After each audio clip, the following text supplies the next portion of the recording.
The people are allowed to return from exile. Ezra 1.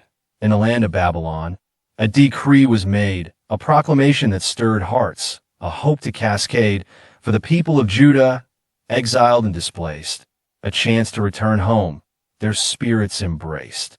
Ezra, the scribe, recorded the tale of Cyrus, the king, and his divine sail, moved by the hand of God. His heart was stirred to grant freedom's call, a decree that occurred. The people of Israel, their voices anew, heard the news with joy. Their spirits grew. For years they had languished in a foreign land, yearning for Zion, their ancestral strand. With hearts filled with gratitude, they prepared to journey back home, their burdens to be shared. Led by Zerubbabel, a noble and valiant guide, they embarked on a quest side by side. The road was long, arduous and steep, but their spirits were unyielding, their resolve deep. Through deserts and valleys, they pressed on, bound by the promise of a new dawn. As they reached Jerusalem, tears filled their eyes, for the city lay in ruins, a painful guise. Yet hope burned bright within each weary soul, as they set to work to rebuild, to make whole. With hammers and chisels, they labored day and night. The temple would rise, a symbol of their plight. With every stone laid, their faith was renewed, their unity palpable, their vision pursued.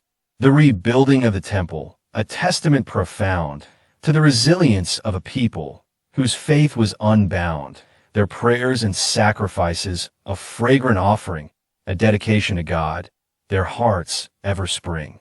In Ezra 1, we find the story's end, the people restored, their spirits on the mend.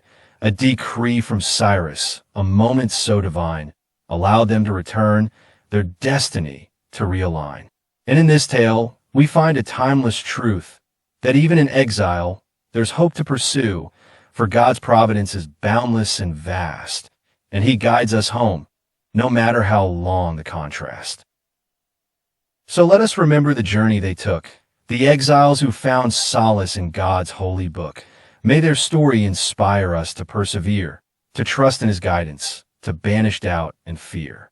For just as the people were allowed to return from the depths of exile, their spirits to discern, in moments of exile, when hope seems lost, we can find strength in faith. No matter the cost, for the journey may be daunting, the path unclear, but God's steadfast love will always be near.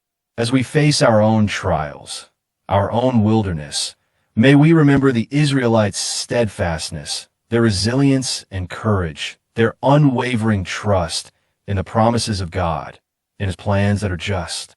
In the midst of chaos, when all seems undone, hold on to the hope that victory will be won. For the same God who guided the exiles of old is the same God who watches over us, we're told. He can turn desolation into a fertile land. He can mend broken hearts with His gentle hand. His mercy and grace are boundless and true. He will lead us to restoration, to life anew. So, let us take heart as the exiles returned, for in their story, a lesson is discerned that no matter the circumstances we face, God's redeeming power can bring us back to grace. In His infinite wisdom, He charts our way, leading us from darkness into a brighter day. And just as the exiles rebuilt their sacred space, we too can rebuild, find our purpose and place. For the journey from exile is not just outward, but a transformation within, where hope is inward, in the depths of our souls. We find solace and peace as God's love and presence brings sweet release. So, let us embrace the freedom to return to the promises of God. Our hearts yearn, with faith as our compass and hope as our guide. We'll walk the path of restoration with Him beside.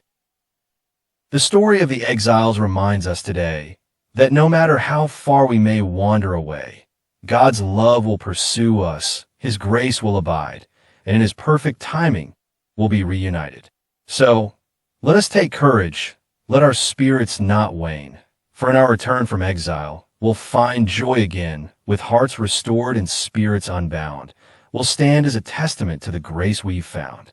And when the journey is complete and we are finally free, we'll sing songs of deliverance in grateful harmony, for the people are allowed to return from exile, embraced by God's love with hearts reconciled.